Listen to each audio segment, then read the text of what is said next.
Hey, fellow cyclists and friends, has anyone told you how amazing you are? Yeah, you. Yeah, it's true. And I just want to let you know that I've been thinking about you. The new year's coming around, and I hope you have the most amazing week and the most amazing holidays.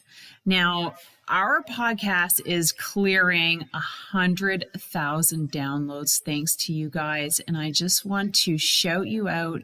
You guys are so amazing, but I have something really special for you. Continue listening. You're a woman, this is totally for you. The 4-week cycling skills workshop benefits all women. These skills can be implemented immediately on the bike and trainer, cycling outside, indoor cycling, on a spin bike or Peloton. All your current frustrations and questions will be answered, guaranteed. If you're interested in joining me, don't wait another moment. With this link, you can get started at the beginning of each month. I know you're trying to decide whether or not to check out the 4-week cycling skills workshop for women, but I don't blame you. There are so many other online cycling training platforms that offer cycling routes and training sessions, but here's what makes my 4-week cycling skills workshop different. First of all, it's taught by someone who's not just starting out, but actually is pretty experienced. I've been working with free clients in my cycling club, Cycle Fit Chicks, all the way to Canadian national female cyclists. And I continuously update my coaching tactics to help beginner to advanced cyclists level up with these cycling techniques hardly anyone is talking about. Secondly, the 4-week cycling skills workshop for women is so much more. A lot of times there are online cycling training programs that teach you how to train intensely, but actually don't help you develop the fundamental cycling skills and techniques such as gear management, hill climbing, strength, power and speed, and nutritional timing in order to effectively become a faster, fitter, and more efficient cyclist and well-rounded athlete. And also, there are very few courses about cycling that actually teach you how to develop a smooth, efficient pedal stroke. The 4-week cycling skills workshop for women aims to fill both these gaps in cycling training. Not to mention, the workshop provides the recordings of the explanations, demonstrations, plus homework. In addition, you will gain access to a library of over 100 strength training workouts to help you level up, and that is all on top of the core curriculum you already get when you join the workshop. So it's safe to say I'm delivering incredible results coaching over 1,000 female cyclists through my cycling club, and now it's even more exciting to impact more female cyclists globally through my 4-week cycling skills workshop for women. You can't go wrong when you join a workshop developed by women for women. It's time to level up and remove the frustrations. So if you're ready to join, just click the link that you see and secure your spot today in one of the next 4-week cycling skills workshops for women sessions. Now, before the new year, with this amazing deal, a 25% off until December 31st. Limited spots available. Don't wait another minute. Click the link and enroll today, and I can't wait to see you on the inside. All right, everybody, welcome back for another episode of Secrets from the Saddle, All Things Cycling podcast with your host, Sylvie Dew. And you guys are going to love this guy. So I met Randall Bennett, or I used to call him Bike. And I'm like, what's his name? And I met him on a, I think it was like VIP Facebook cycling page, like back about 6 years ago, say. And so we became friends then. And at that time, he owned his own business. He sold his business. He started consulting, and then he started getting into cycling. And that's where we kind of like connected. And now I asked him to be on this podcast because he's got a bit of a story behind the cycling and health, and also about all the freaking cycling events he's been doing. And basically he's like I don't know, he just does a whole lot of stuff. And we're going to find out about it, like his stuff, like he's got a team there. He does these bike events. So welcome, Randall, to the podcast. I'm so excited to have you here. Great. Thank you. I'm glad to be here. Thank you so much for inviting me. I'm looking Oh, forward to see where this goes. Yeah, me too. You never know where my interviews go. So Randall, okay, I'm going to call you Randy. Is that okay? Or is it Randy Sure. or Bike? What would you want me? Call What do me you want to be Bike. called? Yeah, that's Bike. good, Bike. Yeah. Oh yeah, first I thought it was Mike, and then it was Bike, and I'm like, what? How can you be called Bike? And then I'm like, then I started digging a little bit more as to what his name was. But Bike, okay, now just go back to when you started into cycling, because that's where I love starting everybody's interviews. Is like, how'd you get into cycling?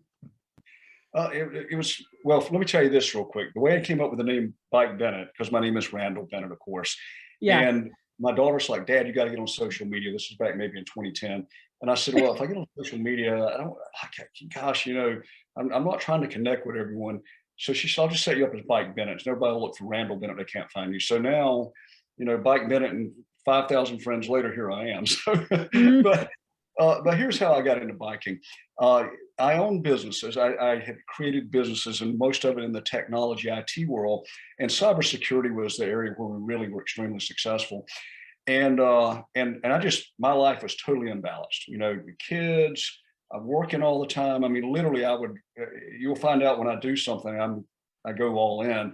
Uh-huh. And I ended up gaining a lot of weight, and I got really heavy. So, and so I said, I've got to lose this weight. And my knees were killing me. I was still trying to go out and play basketball and do these adult league soccer. Here I am, this really, overweight guy. And so a friend of the family, she said, hey, why don't you come and bike with us? And I didn't really have a bike. I had a bike that I bought when my kids were little that I could put them on the back and ride them around. And so I said, sure, let me go buy a beginner bike. And I said, I put it down, I set a $500 budget, and now we were buying seats that cost and so I went to buy a bike, and I ended up spending like $1,100-$1,200. And I went out and I rode and just loved it. I loved everything about it. I loved being outside. I loved the speed. And the big thing was I needed to do something that wouldn't kill my knees every time, because so I ended up having knee surgery in 2010 on my right knee, and the doctor said, you should be good to go do things, just don't run and jump. Well, I was still playing adult league soccer. I was playing adult league basketball. And so that's how I got into cycling. I needed something to do to help me stay active and get exercise and lose weight. And so cycling was the thing that didn't kill my knees when I was trying to work out. So that's how I got into it. That's how you got into it. So did you get into it after you sold your businesses, or was that kind of like an exit? And then, because that's where I kind of met you. You're in that process of like selling and consulting. No, actually, I still owned my businesses when that was going on. And of course, I'd grown up as a kid in the neighborhood. Everybody had their, banana bike and different things. So we need to start a banana bike page, because like every time I talk to somebody, relatively, we all have banana bikes, right? but there was the typical biking, bike to the friend's house and bike around the neighborhood and things like that. And but no, I started biking in 2010, and actually the last business I sold was in 2013. But then they asked me to stay for 2 years because they wanted to open more offices and expand. And so I really thought that I could stay 6 months and they said, okay, we've had enough of you. But a lot of times an entrepreneur, they get them out of the business they purchase as fast as they can. And I ended up staying almost 5 years. Oh, wow. And I loved every bit of it. But one of the things that I had said when they purchased me, I said, I will do these things, but I got to have time to take trips and take vacations and these things. So actually I started cycling, and did that up until, when I finally came out of the business was early 2018. And then I took a couple of years off to do bucket list things and started riding different events. And people would call up and say, hey, let's go ride so-and-so. And I'd go, okay, sure. And then I would find out, well, now I need a mountain bike, or now I need a gravel bike. And so, no, but I kept riding. My health became my top priority. And what I found out is that I had to love myself. And once I loved myself, then I would invest in my health. And then it was so easy at that point to want to help others and love other people. So that's really was my driving Right. force behind that. And I think that's where you and I connected, because you've been out there, you've won so many contests and bodybuilding and biking and coaching. And so you and I started communicating via the internet and Yeah. became friends. Yeah. And that's where I was trying to help you. I remember I was trying to help you with your health. Because I think you're like, I need to lose this extra 20 pounds. I'm like, well, I can help you with that. But Yeah. but tell me about that bucket list, or and some of the cycling events, because that's what's like, I've just been watching you and you've been doing all this crazy stuff. But yeah, just talk about those. Well, I still have a lot on my bucket list. So I'm 58. I'll be 59 in March. So I still feel like I'm really young, and Mm, I think sometimes I should act older than or act like I'm my age sometimes. But really, a lot of those things it was around hiking and biking. mhm. And so I had a friend that that I was going to Lifetime Fitness and working out, and I would go to spin classes, and there would be videos about this place called Leadville, Colorado. And I said, Okay. "Oh, that's mountain biking. I'm a road biker. I'll never do that." And Yeah. so we were all biking one day, and she said, "Hey, I've got into this mountain bike race called Leadville. I'm gonna go out and do it next year. We should put a team together," because we were training with her. Because I would train Oh, like triathletes were training for different things or some ultra, and they would ask me to ride with them, because one of the things I've always been able to do is ride all day long. And I've just, God bless me with the natural stamina. I can just ride, ride, and ride. And I said, sure, we'll sign up. Well, then I signed up and found out it was a mountain bike race. And I go, I don't own a mountain bike. So mountain it was, bike racing. yeah. So and then some of the other things was just doing working with different charities, helping in different things. Yeah.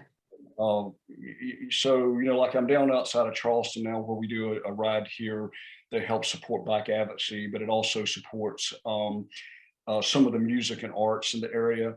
And then the other thing it supports is there's a group here that provides assistance to teenage mothers that have children that are trying to finish school. So I just got involved in a lot of things Hmm. like that. And so the next step is I will continue all this crazy bicycling stuff, but then I will do some of the traveling stuff. So most of the stuff has been around, certainly the biking. The rest of it has been around doing family type things. Right. That's super cool. Now let's talk about all those events that you started getting into. Cause the one I the one has piqued my interest that I've been watching you do year after year is Leadville. And I kind of said, like, in my 50s, and I turned 50 this year, that I want to do some like bigger international, well, not international, but out of region kind of events, like epic big events. And I don't know if there's any like super epic events here that, to my knowledge, as to where I live, but in the States, there seems to be a whole bunch of them. So talk about Leadville, because Gosh, I could talk about Leadville. I could talk about Leadville all day, because once you go to Leadville and do Leadville, the founder there, the founders, Ken and Mary Lee, they always talk about we're Leadville family. And it really right. is.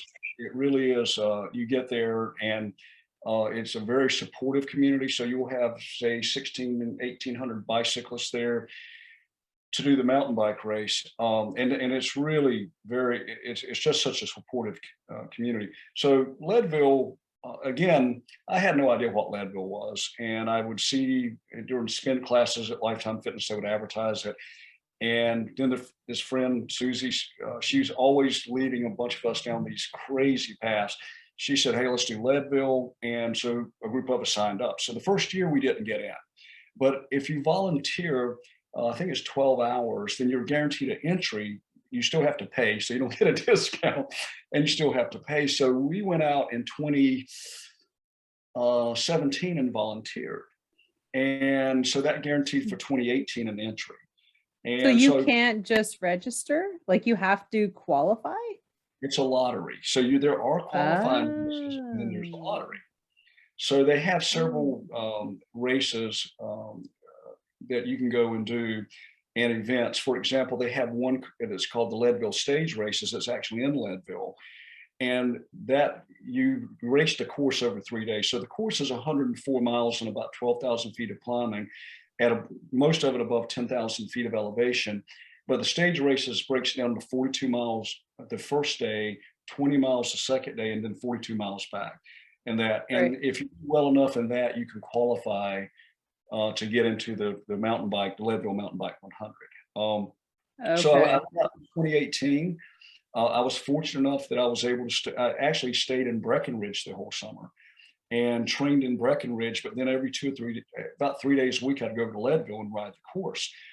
And was fortunate enough, this friend Susie that had introduced us to Leadville, she had gone out there by herself in 2016, was riding and ran into this guy, a couple guys there, 2 or 3 guys that had done it like 20 times. These guys were legends.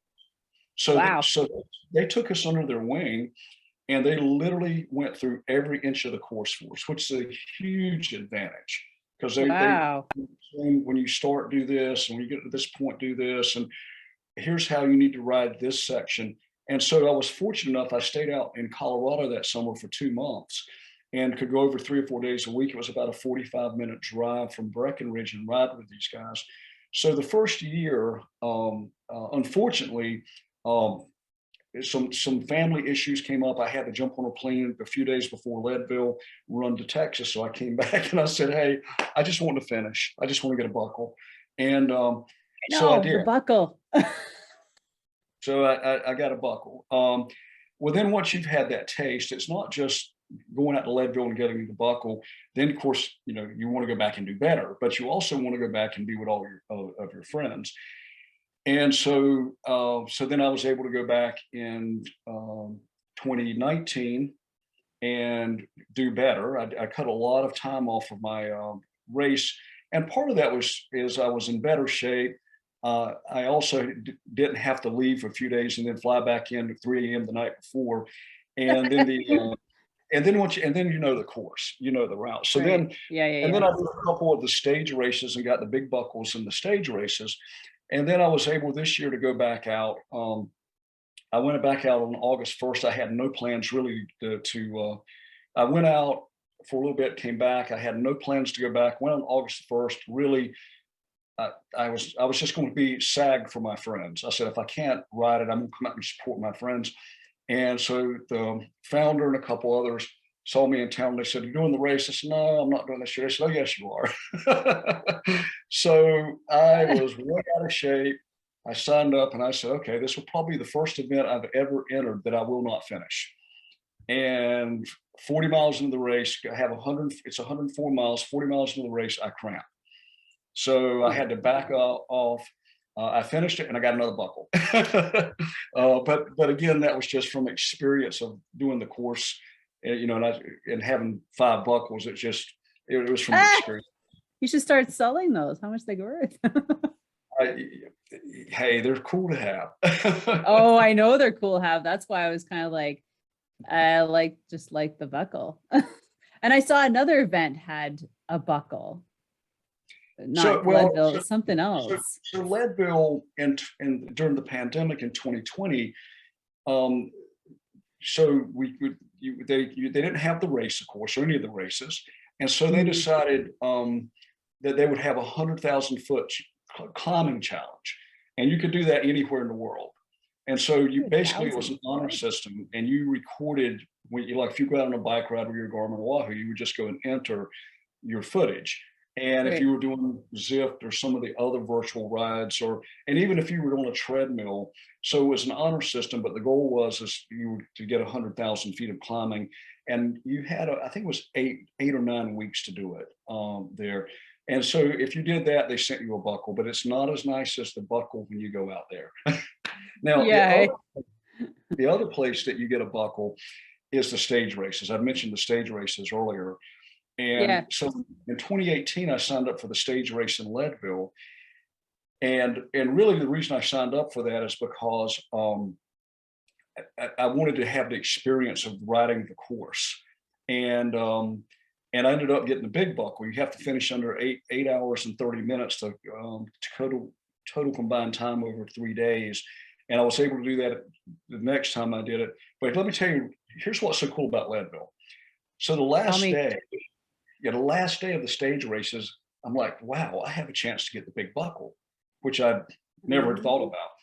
So I get it right up front with the pros and all the guys there. I get right up front with them. And of course, I know I can't hang with them, but I'm going I can just get over this certain mountain and then I can coast down the other side if I can just get up there. And so there was this pro trainer and his wife were doing that. And she and I had ridden a lot together in these races. And so we go, we take off. My heart rate is maxed. I'm seeing white dots. And she's yelling at me like, come on, Randall, come on. And so I made it up to the top and I'm like, thank God, now I can coast. So then coming in, another guy with Carmichael Training Systems, the Lance Armstrong's coach, one of his top guys, he came up and was with a guy, and then he started working with us and coaching us. This guy was so strong. So like, for example, there'd be a rest stop and he'd run way ahead of us and grab all these bottles of water and put in his jersey stuff. He'd say, don't stop. And then he'd catch us again and give us all the food and bars. But then there's another guy named Joe Craxner. This guy is a lead man. And lead man, there's 5 events you do in Leadville and you become a lead man, which that's renowned in the world. And Joe rides a single speed. That's how strong he is. So Joe, he and I got to be friends. And so I'm coming in the last 5 or 6 miles and my tire starts going flat. And I jumped off and it's tubeless and I pumped it up with the CO2 and I take off again. And I'm coming down this very famous area known as St. Kevin's that everybody talks about. And all of a sudden my bike is all over the place and my tire's going flat again. And I don't have another CO2 cartridge. And so as I'm passing people, I'm going like, do you have CO2? Do you have CO2? And nobody had it. So I get down to the bottom and I catch up with Joe because he's running a single speed and I had more gearing. So I was able to catch up. And I said, hey, Joe, do you have a CO2? And he said, sure. And he reaches over and he breaks one off of his bike and hands it to me. I get to the end of this road. I pump my tire up. And when I came into the finish line, I literally had a flat tire. I had to make a 90-degree turn to go over the finish line. And I ran into the barrier because my bike, the tire was wobbling like this. So that CO2 cartridge, when I framed the buckle and my bib and stuff with it, I have that CO2 cartridge in it because of my friend. Because if it wasn't for him, I may have not even finished the race. And that's what I'm talking about, Leadville. When you get out there, it truly is, people take care of each other. It's a really cool place. So I would encourage anyone, if you can do it, it's not just the race itself, it's the experience of the people. It's just amazing.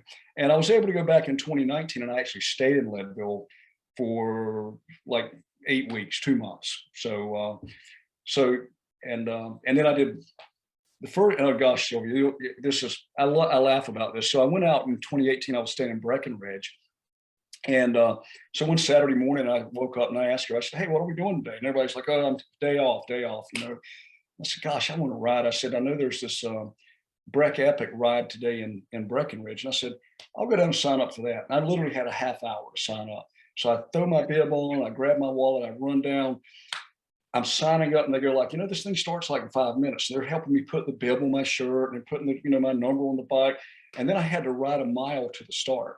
So I literally, as I'm pulling up, they're counting down 10, 9, 8.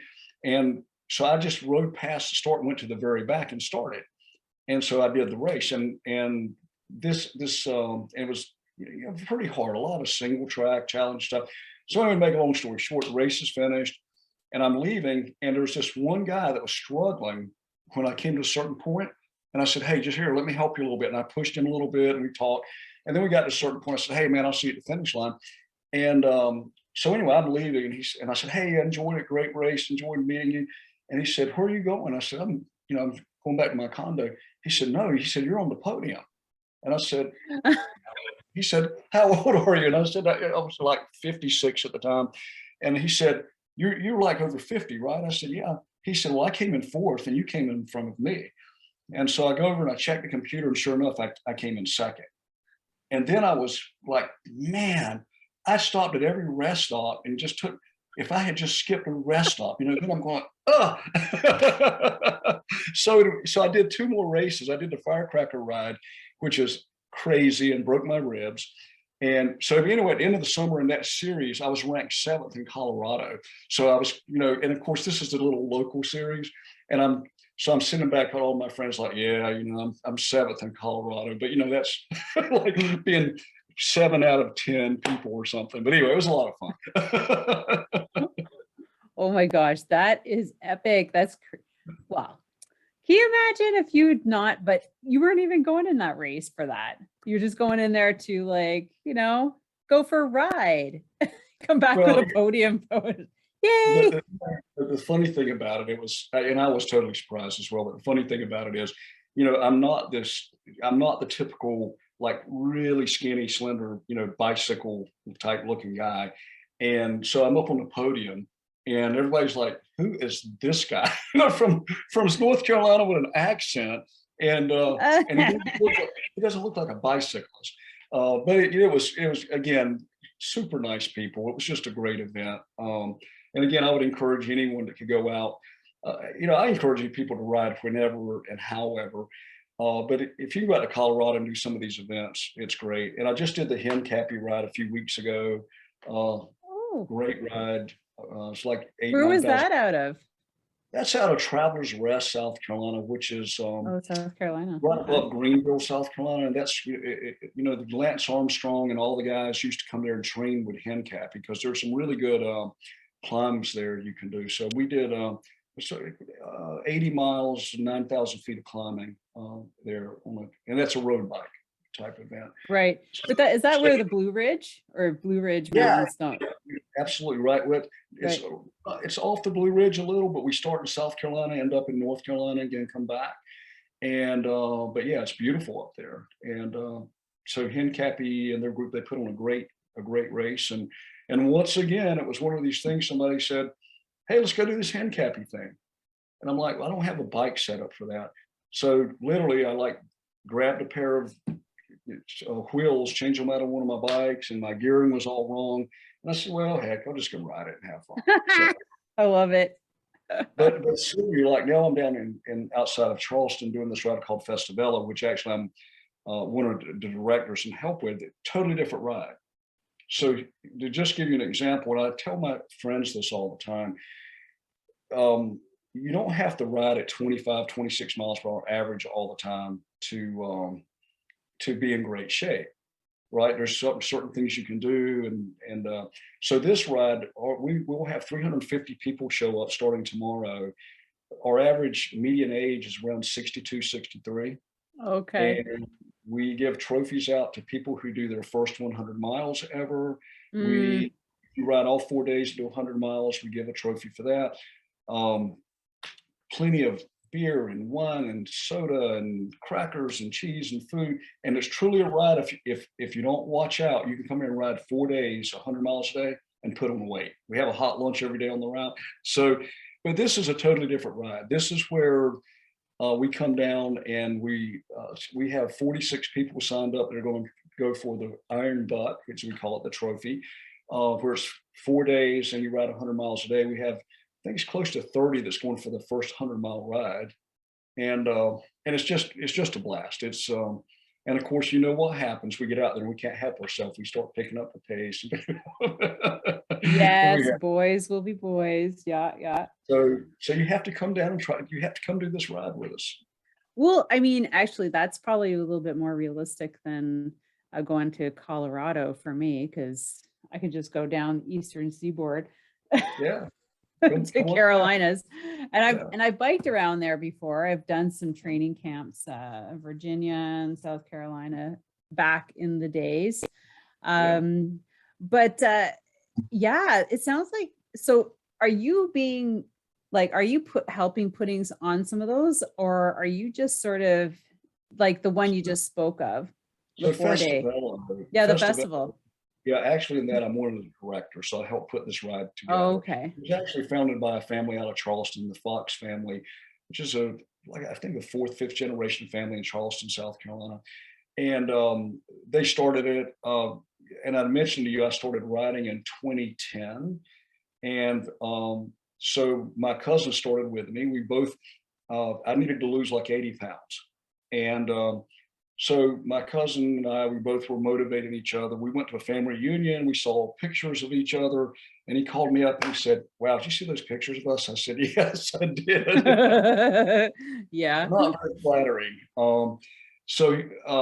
He and I decided, okay, we got to motivate each other. So we would text each other every day and talk almost every day. And we started, and then a couple other people joined us. So he said, I've always wanted to ride in one of those bike rides where there's a bunch of people. We didn't even know it was called a Peloton. And so I started looking, and this ride was in that year. It was in the first weekend or the first week of December. And so we signed up for 3 days and we came down to it, and it was just a blast. And wow. we got so excited the first day going out. We got up at the front of the pack because they had all the police leading us out, and we were at the front. We're so excited. Well, we didn't have Garmin's. We had like little cat eyes, so we didn't have directions, and we go flying by the first turn. So 300 people follow us, and we missed the turn.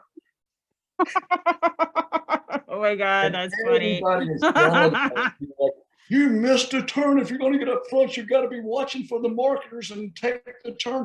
And we were like, what markings? We had no idea they even put markings on the pavement.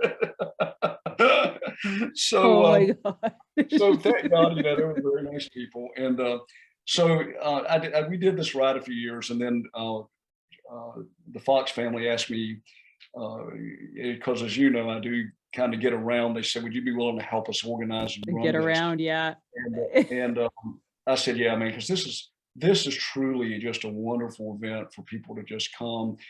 We had a lady 2 years ago. She came, she had lost 100 pounds. Her goal was to ride her first 100-mile ride. Oh, cool. She ended up doing all 4 days, 100 miles.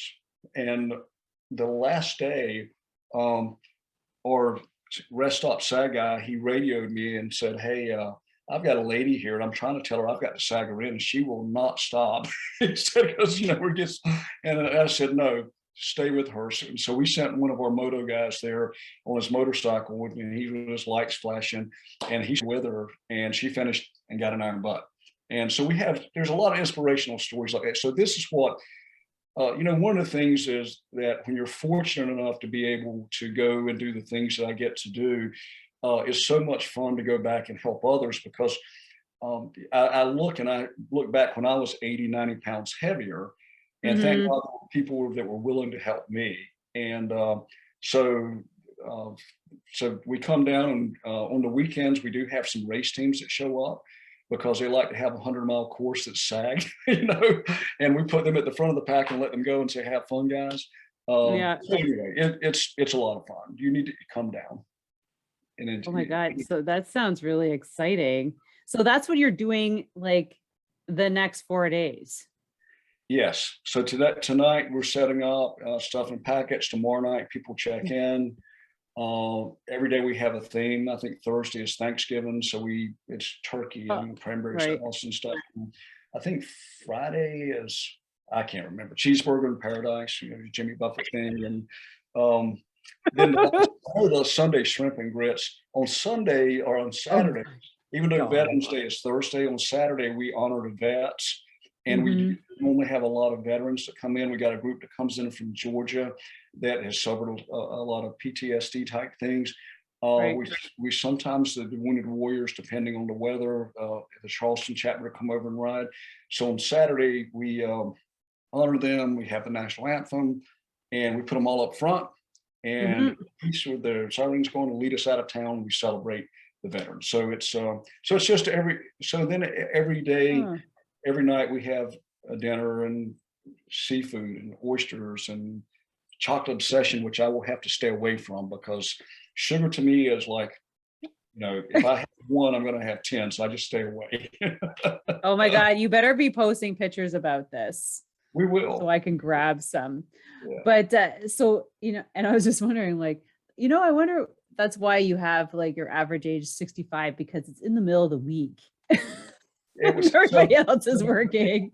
People who come here have to be in a position that they can have the time off.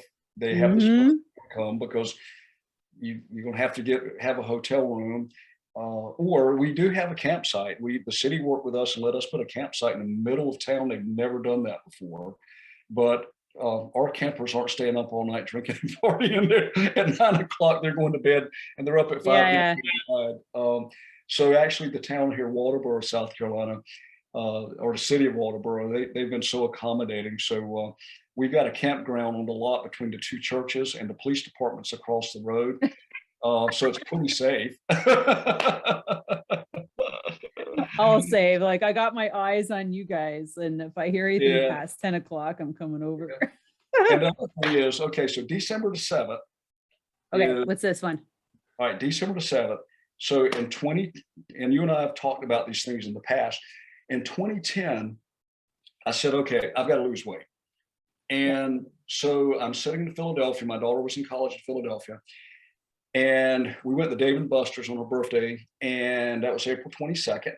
And I said, okay, starting tonight after this, I'm going. So from April 22nd until December the 7th of 2010, I lost 72 pounds. I'd already lost like 8 or 10 pounds, and I lost another 72 pounds. And Right. so Festivelo is I always show up 7, 8 pounds overweight. And so I have to hit my weight goal by December the 7th. So I won't be eating all the chocolate or the 1,000. We have 1,100 pounds of beer. It's because we had to haul it here in cars, right? So all these kegs. So I have to just stay away from as much. Not that I won't have some beer and some of the food, but I have to stay away from it. But this gives me 4 days of riding where I can really work hard, eat really well, and really get into a body fat burning mode here. So unfortunately, when I get back, I've got to fly to Florida, and then from there I'm flying to Philadelphia for my son-in-law's F-15 fighter jet pilot. He's doing a flyover to Eagles game. He's the commander. Wow. So then fly home and fry turkeys and get ready for Thanksgiving. And you didn't hear to fry the turkeys part, right? Because we're eating healthy. No, I didn't at all. I'm thinking like, one of those, not the deep fryers, but the air fryers. Everybody's getting now. Yeah, that's the one. Yeah, that's the one. I put like, like submerge it in brine for like 3 days. And Yeah. Wow. So I love your lifestyle there, Randall. Is it? Oh yeah, this is it, Randall. I'm like, Randall. Thank you. So, well, again, very, very fortunate and thankful that I'm able to do the things that I can do. And I actually did start back in 2020, right before the pandemic, doing consulting work for some groups. But a couple wanted me to come and said, "Can you come work with us full time?" Because I have to admit, you're like, no. But you can't ride a bicycle all day long every day. And Right. I do love business. And and I said, I'll tell you, I have an LLC. I will contract with you, but I'm not going to go full time with you because then I'll feel guilty. And I know what will happen. I'll end up working 70 hours a week. I know who I am. And I said, so if I just do an LLC and commit to this, or contract through my LLC. So I am doing that now as well, and I have to tell you, I'm loving it. I'm just having a blast. So today, driving from Raleigh. So what is it that you're doing for your? I was always in technology, and then got heavily involved in cybersecurity in the 90s, and then built a very successful organization that was bought by a private equity backed firm out of New York, which was really fun because I got to spend so much time in New York, and at the time. My kids both were living in New York and Manhattan. And so the cybersecurity was the thing that really, really took off out there. So what I'm doing now is a friend of mine who called up, who was actually a competitor, but a very respectful competitor. And he called up and he said, "Hey, I know you're, retired, and I've decided I'm gonna go back and work some, and I'm working with a staffing company based out of Florida and helping them place people in the IT world," because he came from the IT world as well. And he said, "Hey, I was going to talk to you about if you can give me leads or help me get into some of these accounts." And that we'll pay you a finder's fee or a recurring revenue. Well, I love recurring revenue. I love, right? Don't we all? Yeah. Only those who understand it. Recurring revenue. Yeah. So I said, If sure. you want to live like Randall, you need to have it.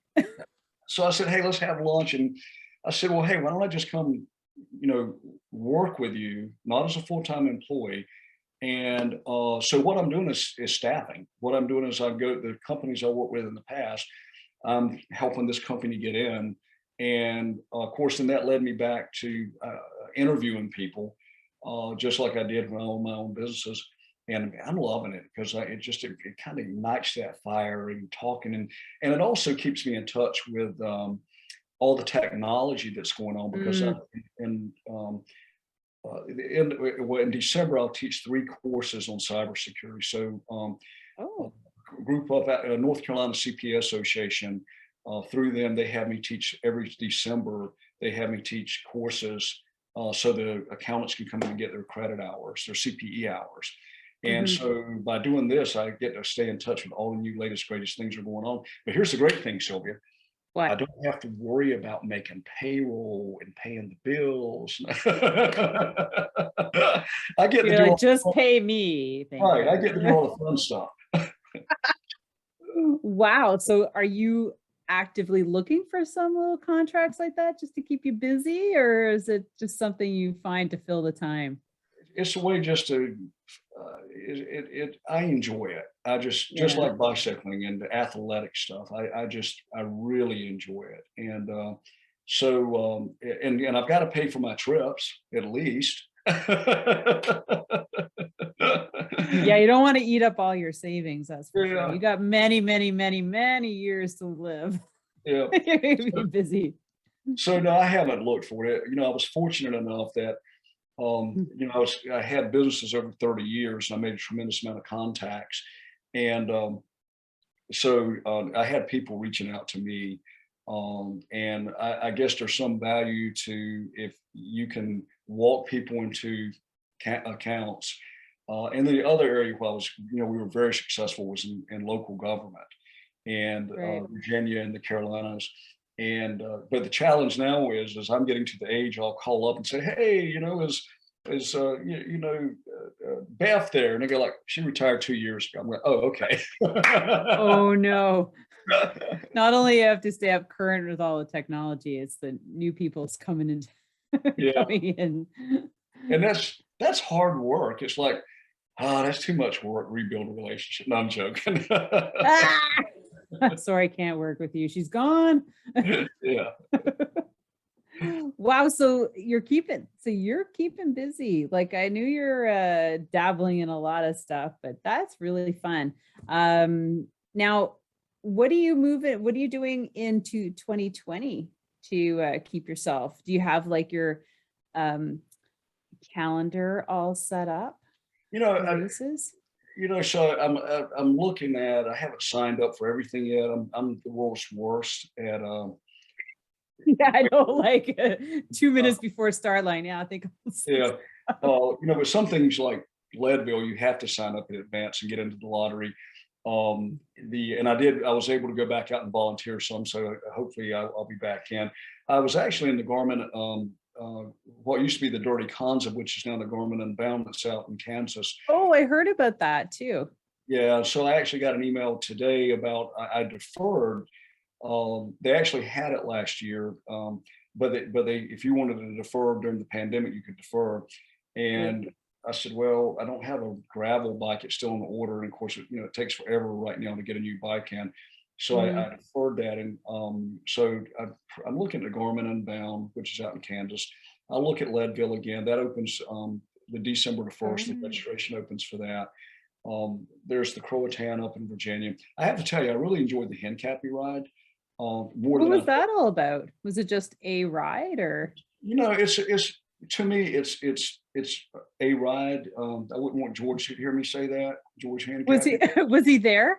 Oh yeah, he was there. Okay. And some of the pros, Lance Armstrong, came and rode with people. Oh, cool.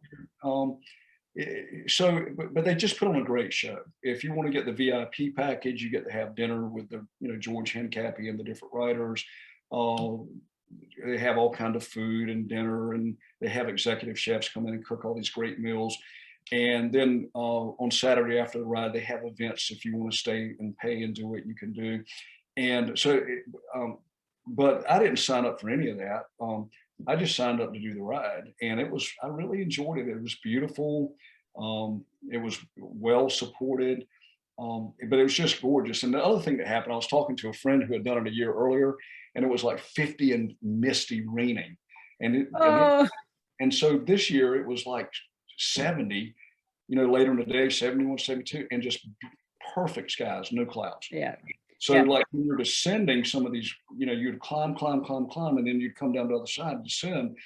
It was wonderful because, you hate descending on wet roads, or I do. Yeah. And you could fly like 50 miles an hour coming down. It was crazy. Well, yeah, you always remember the gorgeous races. Or I've remembered some pretty nasty ones too, because they'll never be erased from my mind ever. Yeah. So I'll probably do that. And then I'm just looking around some of the others. Probably the one that, continues to intrigue me the most always is Leadville, because it's so gratifying to finish that. It's gratifying to certainly get a buckle. And it's just the people. Love. And it's just like here in Waterbury, Carolina. When I arrived earlier today, it was I was dropping off some of the stuff. Well, I was telling you about 1,000 pounds of beer, which is 6 kegs of beer in my truck.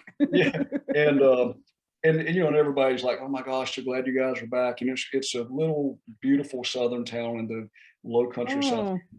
So I don't know. Do you have any suggestions for me? Well, I have heard of Rebekah Rush's Private Idaho. That's a stage race. Yes. I've heard of that one. I just heard about that one not too long ago. But I wanted to ask you before we close up is if you're like, so say I put my name in for the lottery. Mm-hmm. One, when do you hear that you're actually in? And what kind of training would you recommend to get started, to be prepared?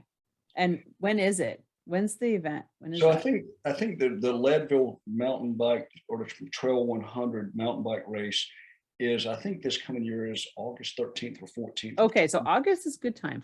So what would you say to someone first timer who would like to get into that race? Like, do you find out right away or not right away? Or is there like by February, do you know you're in or not? Or I think so this year, I think on December the 1st, they open it to the, there's still some deferrals that they had from last year with the pandemic. They offered you could defer.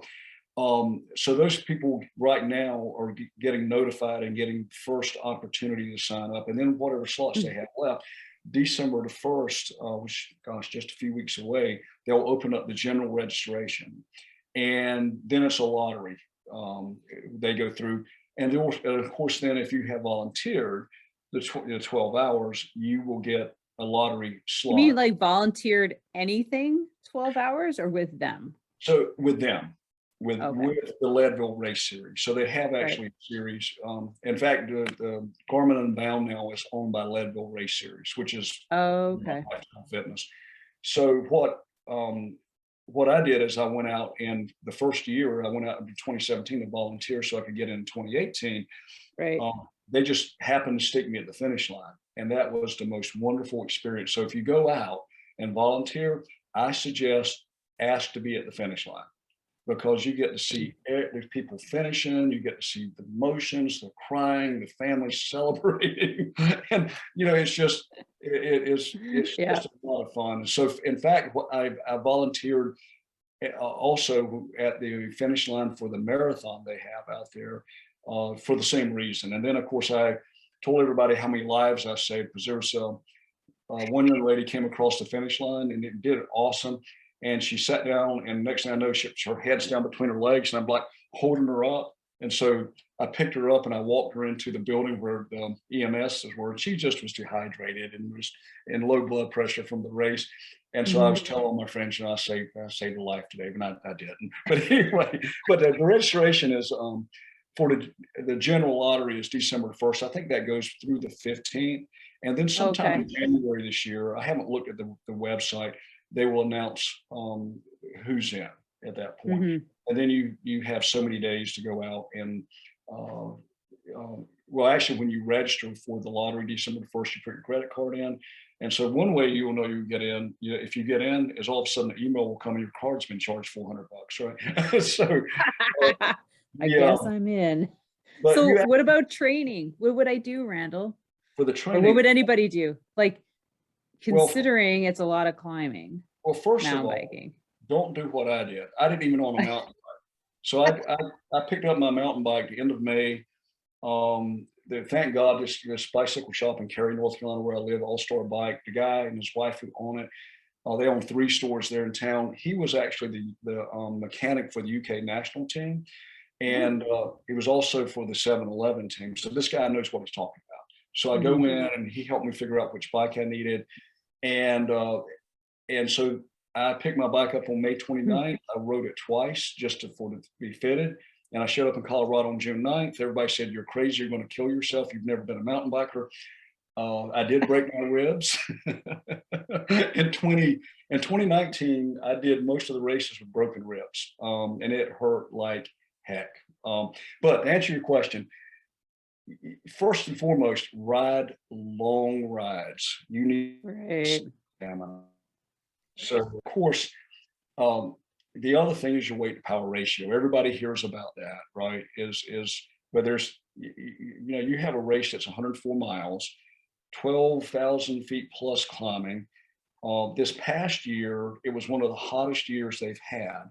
And there you're, and people don't realize this, but the higher you go in the atmosphere, not only is the air thinner, as we refer to it, but there's less atmosphere. So there at 55 degrees, you ride with short sleeves on. It feels great because the sun's so hot. And but the biggest thing I would say is certainly ride long rides. Do as many 100-mile rides as you can, 5 or 6 hours at a time. You know better than I do about the eating and preparing. So you'd be much better to speak about that than I am. And then the other thing reminds me of last weekend's ride. It was only 100 kilometers, but it was long enough. That's a great one.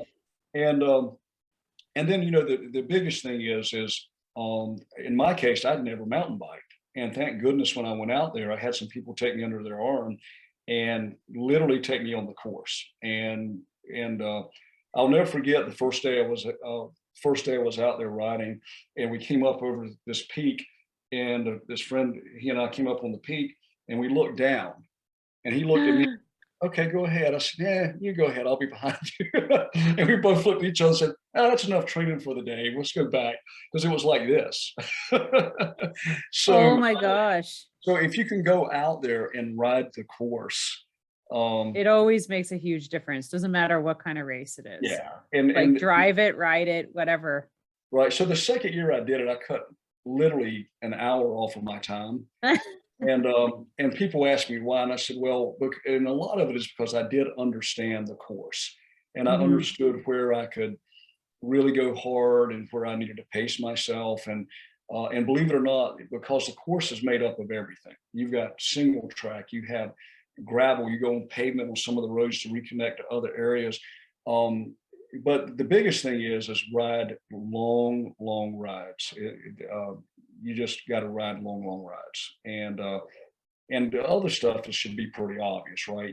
As far as your eating and your weight and things of that nature. So you don't want to invest in a race like that where you're going to by the time you travel there, have your bike shipped out and do all the other things. You want to make sure that you put the time in. So long rides. Right. Sorry, I took my video off because you. It's okay. I caught you cut out actually. Oh, so sorry. I missed that whole sentence. You're gonna have to repeat. The biggest thing I would tell people, other than the obvious, as Right. far as eating and the weight to power ratio, the biggest thing is very long rides, very long rides. And then if you do decide to do it, go out and try to ride sections of the course each day. If you go out and spend a week and ride sections of the course, that'll help tremendously. And then the other thing as well is if anyone decides to do it that I'd be happy to talk to them because there's certain areas, for example, when you start the race, this year they staggered it because of COVID, but generally you've got about 2,000 bicyclists to just take off. They are pumped, the adrenaline's flowing, they're bouncing off each other, knocking each other down. And without fail, there's always people that go down in the first 3 or 4 miles and they're done for the day. So they've, broken a collarbone or something. So they've invested all this time, energy, money, and training, and it's over in 15 minutes. And so you have to get, one of my friends said, man, you're mean on race day because, I get wide like this and literally I will push people off of, Well, don't you find that maybe staggering was a little maybe safer? Especially that's a lot of people for a mass start of a mountain bike race. Yeah, it is. And I like the mass start. And, the founder there, you could do a mass start with 200 people. That's still a mass start.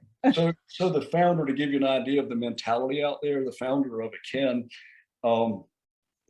when they started talking about, they started doing a 100-mile run. The first thing they started in Leadville was the 100-mile run.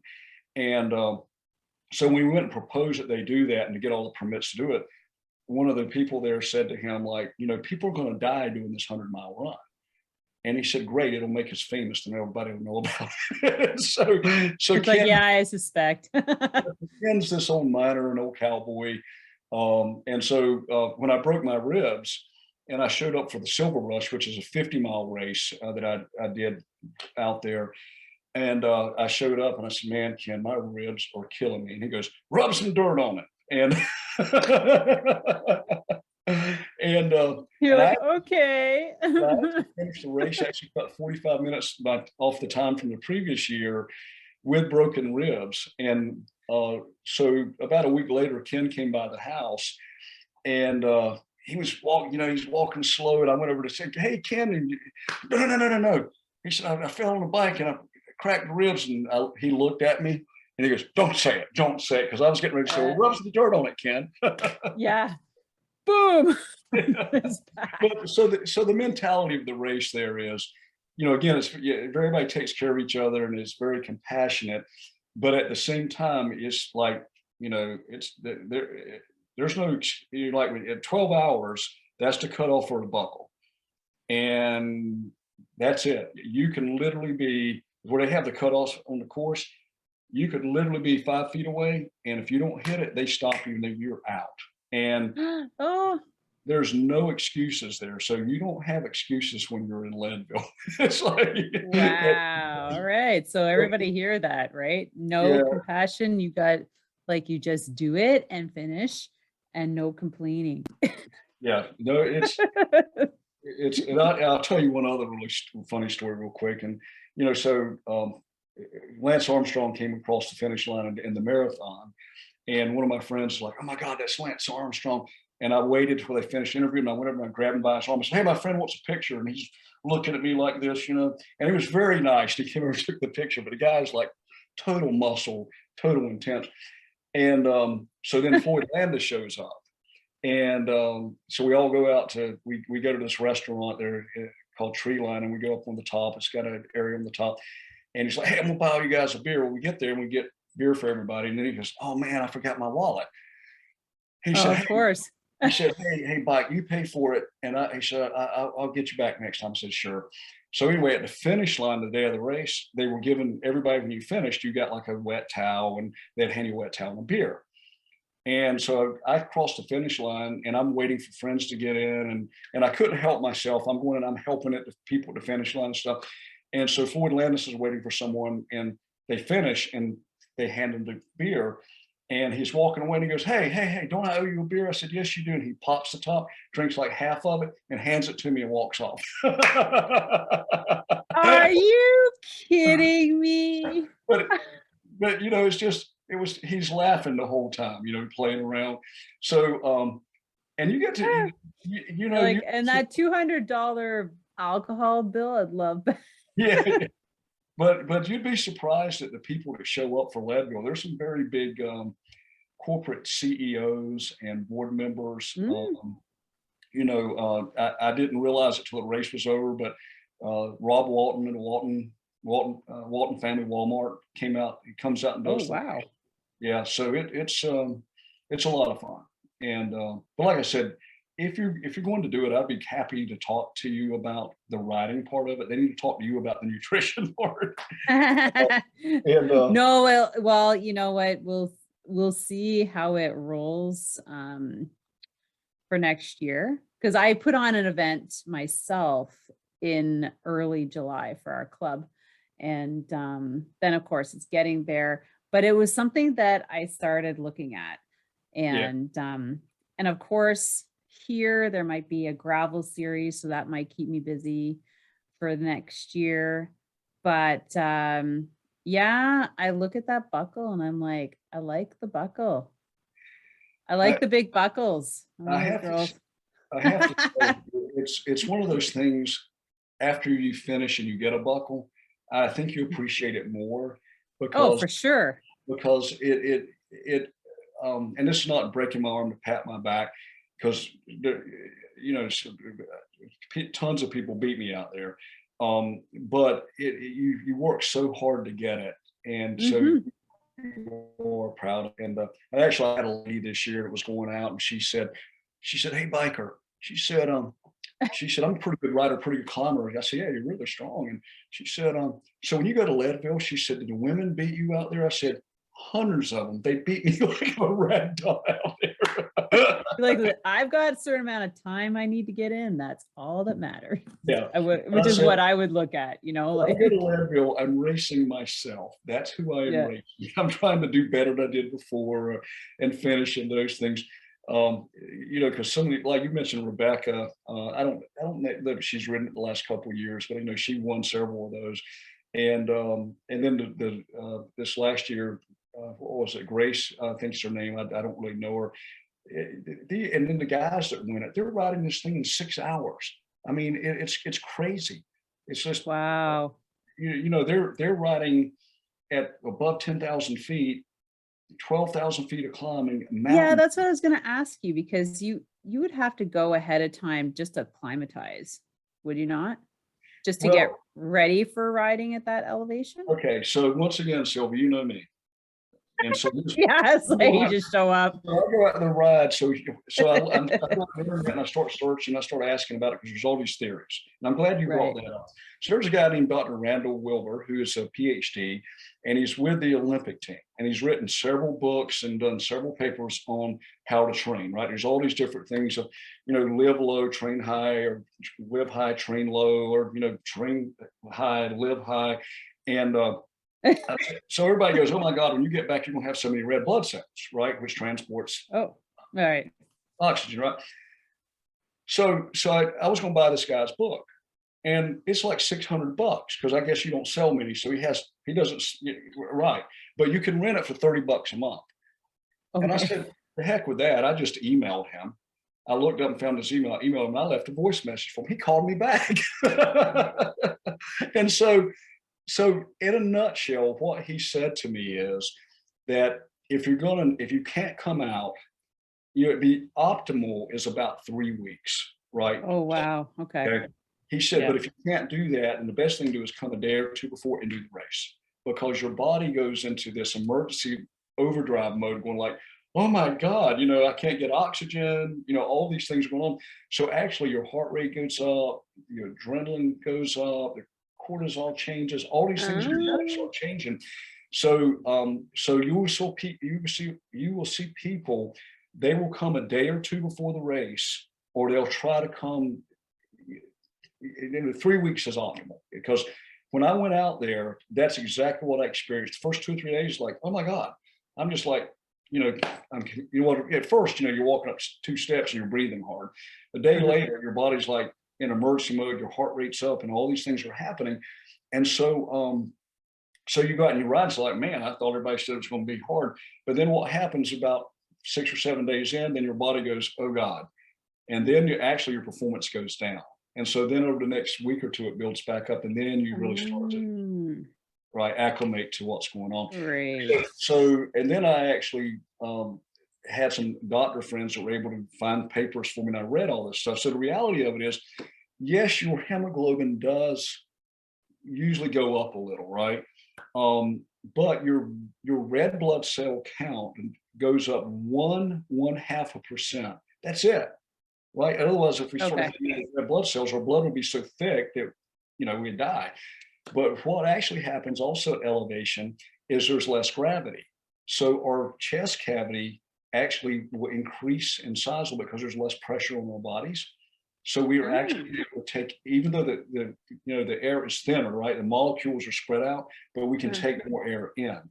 And that doesn't sound like a lot, but if your chest cavity increases just a few centimeters, if you did that by square centimeters or square inches, that's huge, the amount of oxygen. So there's several things that go into that take place. So and the cool thing about it is if you go out and stay like I did for a couple months, when you come back, you feel like a jet engine when you're back like 500 feet versus 10,000. I'd go out and do a bike ride, and it was just like I just could never push myself to the point I couldn't get enough air in. And so I would go do these rides, and it was like, man, this is great. And then that lasts for about 3 weeks. Then all of a sudden it's like, oh God. But yeah, to answer your question, I gave you a long answer. If you could stay a few weeks, that would be optimal. Or show up the day before, get all the little benefits until your fitness goes down. Yeah. I like it. I think I could probably swing that one over the 3 weeks. Here's the other thing that's very interesting. Now there's all these studies showing that once you've stayed there, and people who live there and they go down, even if they go down for 6 months or a year, it's almost like your body has this muscle memory. When you go back up, all the studies are showing that you reacclimate faster.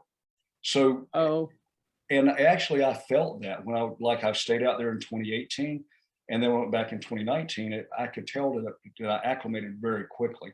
And same thing going back this year, even though I had not planned to do the race. And I showed up and I could tell I had acclimated faster. But I think also some of it's anxiety, because the first time I went out there, I'm like, hey, I'm going to show these guys I know how to climb this mountain.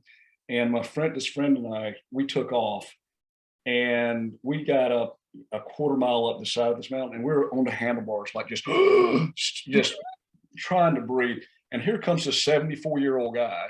It's a legend out there, right? He's finished it like 20 sometimes. And he told us he said, do not do this. And we're like, yeah, right. And he just comes paddling by us and looks at us. We're laying over the handlebars there. And but that's a bad feeling, because it takes you longer to get your heart rate down at elevation.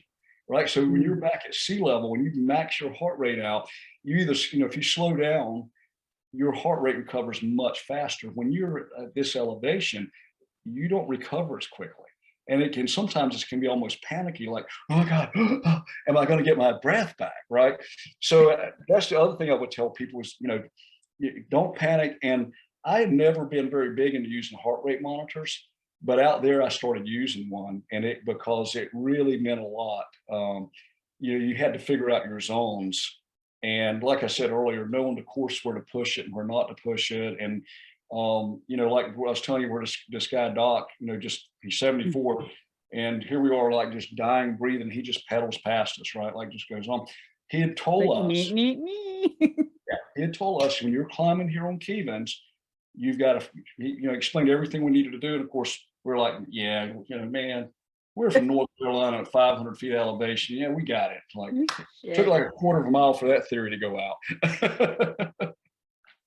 Yeah, you're like, remember what he said? Yeah.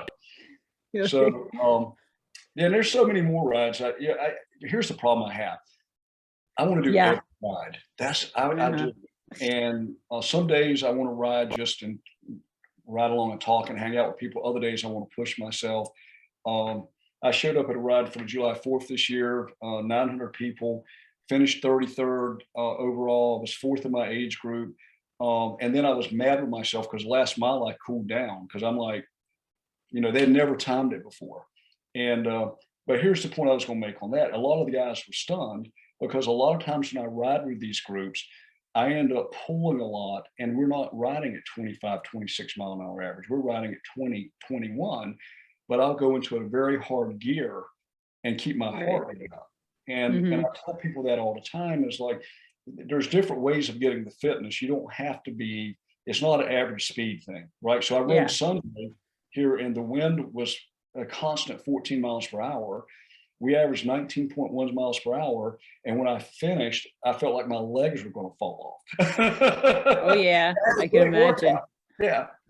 So yeah, and I like that you said that because like you can definitely change up your gear so you're working harder while hanging out with your friends and they'd never know it. But a lot of people think they just gotta hammer harder and go faster to be. It's like you in your bodybuilding, and trust me, I am not in the bodybuilding, and I hate lifting weights, and I do it on purpose because I have to. Thank you. Okay. No, it's important. I'm telling you, but I had a lady that was 20 years ago that she had been a champion here in North Carolina, or I'm in South Carolina, but North Carolina. And I said, hey, can I hire you to come to my house? And I got a gym out in the garage kind of and show me things. So she comes over, and I'm not kidding. So she puts like maybe a 10 pound, 10 pounds on each end of the bar. So the bar is maybe what, 20 pounds? So maybe 40 pounds, if that. And she had me like real slow, go down real slow. And she's laughing at me because I could hardly do 10 reps because I'm the guy going to the gym and throwing the weight all around.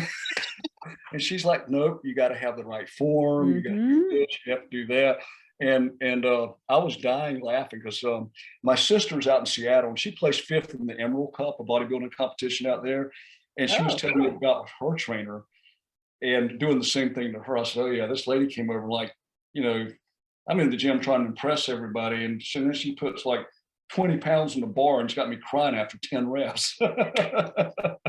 Yeah, it's all tempo, super slow, really. Yeah. And you're just like, yeah. Oh yeah, it's good stuff. But here's the other thing I would say too. Any of these people, if you want to go do these rides, like the Hencappy I just did and the Croatan and Garmin and Bound and Leadville and all these things, it really is, you need a lot of stamina. And so, the other thing I do is when the weather's bad is I have an intelligent trainer, smart trainer. Right.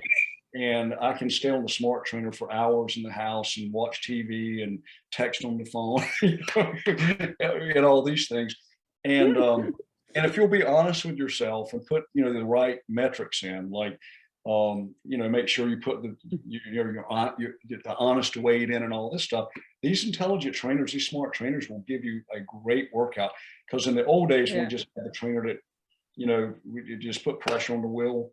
I hated it. It drove me nuts. Well, now that I have this computer screen in front of me and I can project it to the TV and I can see what I did before and I can see who I'm with and we put groups together, it's not as good as riding outside. I'd much rather be outside and be in person with my friends.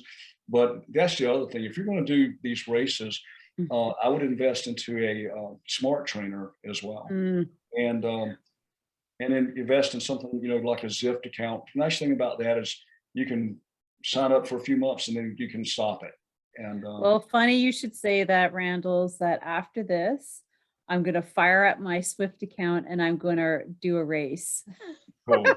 But the thing is, I have not purchased a smart trainer yet.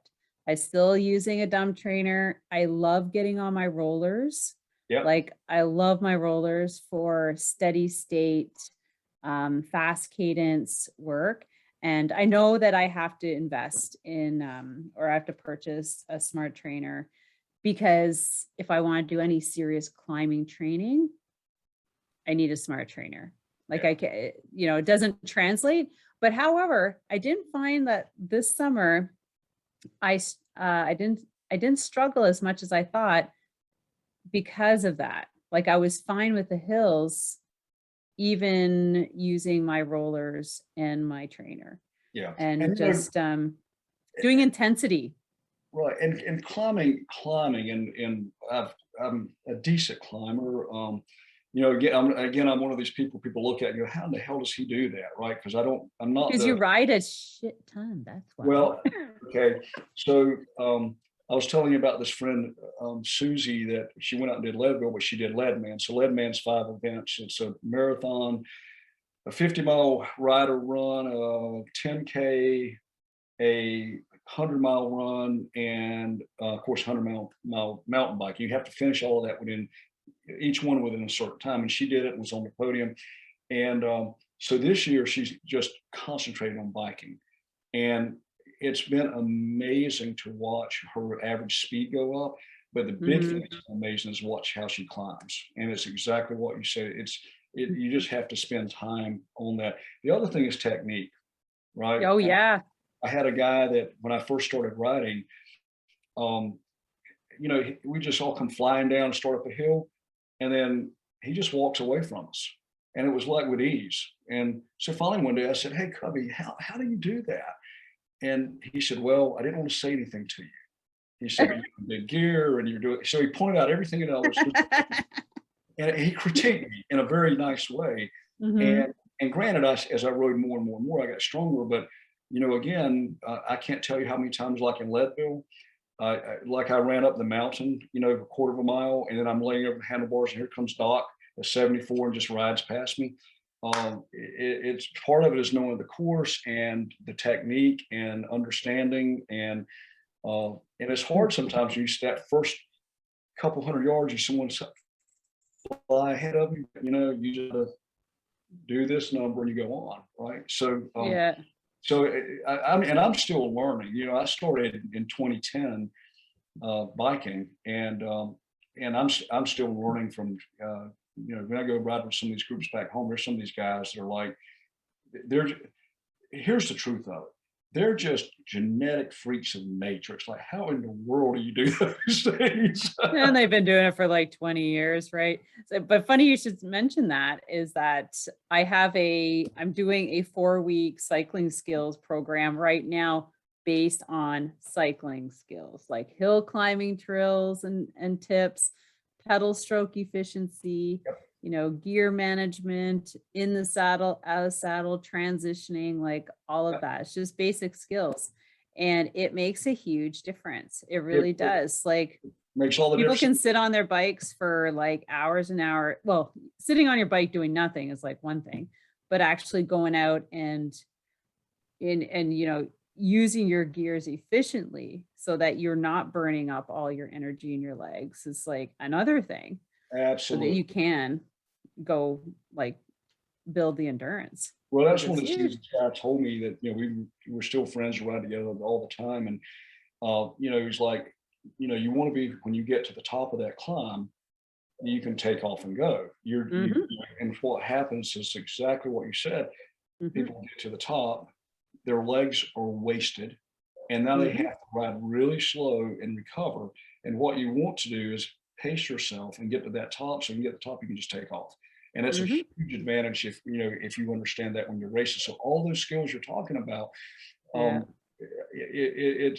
again, I started just asking people like, hey, how do you do that? Oh man, you should have asked me. I didn't know you yet, so but no, it's amazing, the technique and all the skills and the cadence and all the things you're talking about. Because again, I was one of those like, yeah, whatever, just like with the heart rate monitor.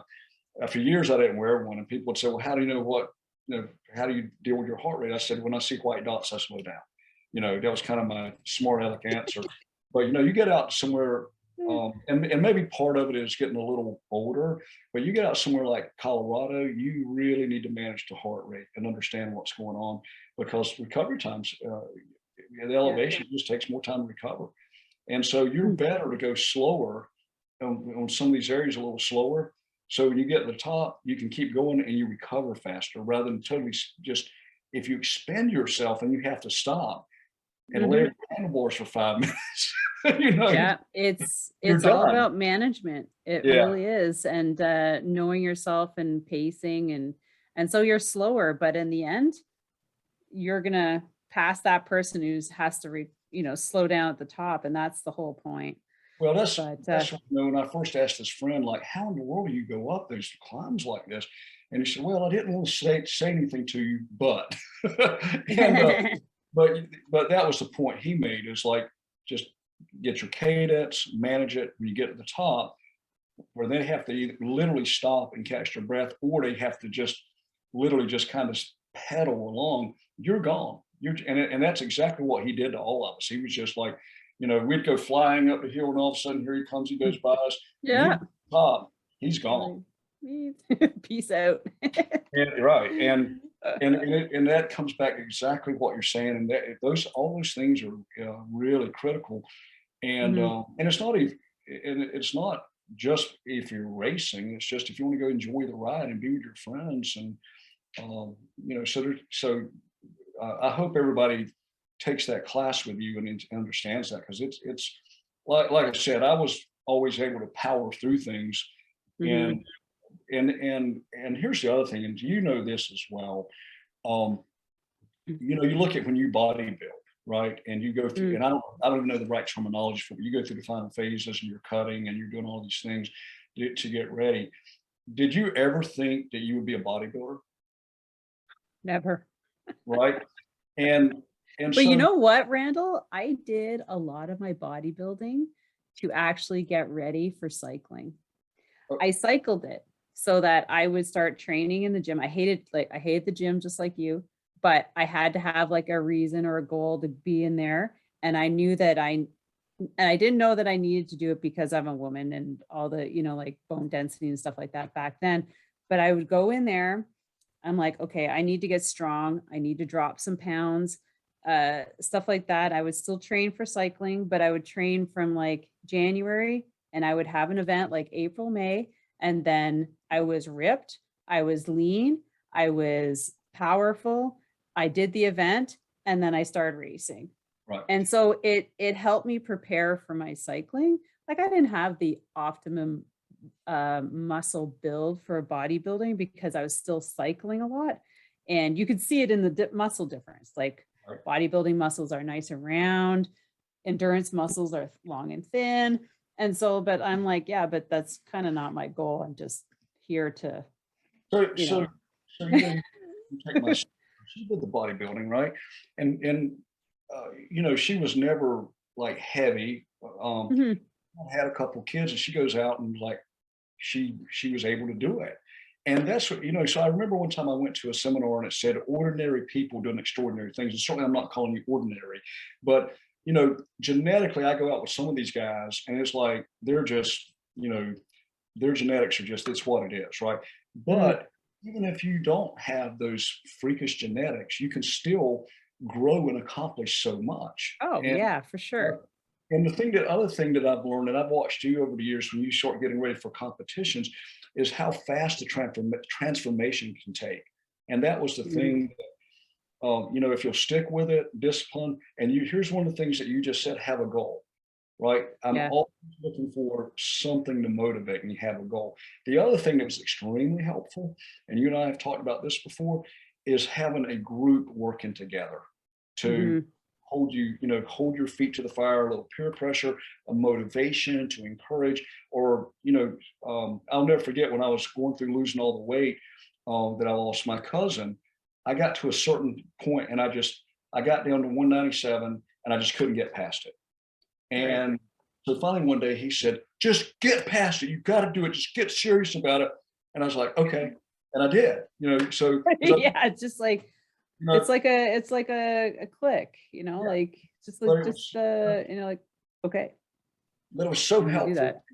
Literally every day we would, now I'm one of those, some people will say weigh in once a week, right? And granted, there's, you worry more about muscle, you want to grow the muscle. And if you rather than worry about the weight of muscle, the body fat. But I'm one of these people, I weigh in every day. It keeps me honest. It keeps me, I'm saying, okay, I want to stay within this variance here. And so I would weigh in every day, and we would text each other. And then we would text, and we were competitive. We're cousins, but we're like brothers. But it was a friendly competition. And And then if he found like certain things that like the food we were making, because I can't say I was low carb because I was still getting 120 to 160 carbs a day. But I was getting what I call healthy carbs. But we would text each other every day. So like these groups you do and these things, man, that's to me, that's such a turn on because it's it just gives you somebody to work with, gives you somebody to Yeah. talk, you know.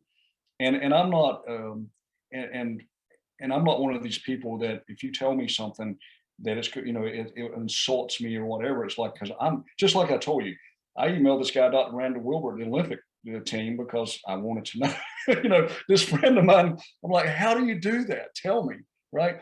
And actually, that was the thing that Well, that's the best thing is just to ask questions, right? Instead of like sitting there wondering for the next year, you either fire off a message, you're going to get an answer or not. And then, ooh, you find it somewhere else. But well, yeah. that's what I learned in business as a young businessman. Mm. I would ask these very successful people, like, tell me how you did it. And if you would listen to them and go back to them and say, okay, and report the results and say, oh my gosh, this happened, you would find out these very successful business people would bend over backwards to help you. And Right. so I learned that, early on, I would go when I first started out in business and I started my own business and I was probably bankrupt and I didn't even know I was bankrupt because I didn't know enough about business. But I would go to these people and talk to them, and they would tell me things. And sometimes I'm going like, wow, okay, well, this one guy, like for example, had a company that had been into Inc. 500 like 3 times, and he would tell me things. That's okay. I got to trust you because you've done it, and Right. on the whole, it worked. So I'm a big believer. If I can find that shortcut, I'd rather come to you and say, Sylvia, tell me this and about the eating and this and that. I'd rather do that than test and figure it out myself now because I did that for years. Yeah, right. You would not. Listen, so I'd help you in a minute, Randall. in my late 20s, I started, and so I did what everybody else did. I did this, I did, and you've got to find what works for you, right? Yeah. Well, with that, this is great conversation and we could go on forever. We could go to business, we go back to biking, but I am and like I said, you guys, if you're listening all the way through, and thank you for being our listeners. And like I said, we've been following each other on social media for years. And I know we talked on the phone at least once. But it gives me great pleasure to have had Randall here to talk with us about his experience on so many different levels. So I just want to thank you for being a guest, and we might just have to bring you back like next year this time and see how your summer went. Great. Well, listen, I'm honored that you would have me, and because I've watched your stuff before, and I feel fortunate that you wanted me to jump in here and share some of my experiences. So thank you so much. I really enjoyed this. Thanks a lot, Randall. So don't forget to follow us on social media. I think you're just on Facebook. Are you on Instagram? I'm on Facebook. He's on Facebook. I'm on Instagram, and I'm also on Facebook. But and don't forget to put on those notifications and share this episode with people who have been talking about Leadville, right? If there's someone, if you know, reach out to Randall Bike Bennett or Bike Bennett, and he will give you even more details on how you can be successful. But remember, if you're listening to this, you might not get this in time because I think this episode is going out later than December. Good luck in getting in. Maybe in there. Thanks a lot. Thank you so much. Have a great day. You too.